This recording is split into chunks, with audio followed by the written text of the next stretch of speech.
Caitlin, and welcome to Unflipping My Horribly Flipped House. This is the newest, latest, and greatest season of the Horribly Flipped House. We are now unflipping it and starting with this living room. The board and batten wall had to go, and I'm just painting it natural white by Bear.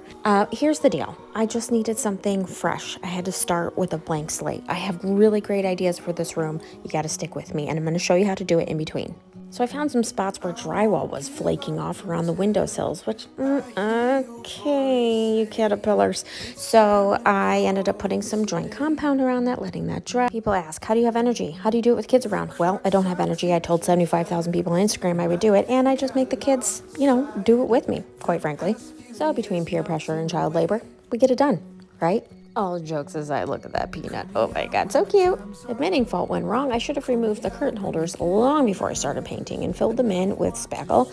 I did not, and here I am. I'm gonna have to go back today and do that. Reason for that is because I am moving them higher. You can see the difference of color now. It looks like a smoker yellow cream, and for some reason I kept thinking of Marge Simpson every time I walked in the room. So is it worth it to repair drywall when your curtain's gonna be covering it? Yes, because the room is already a chaotic mess. Get it done.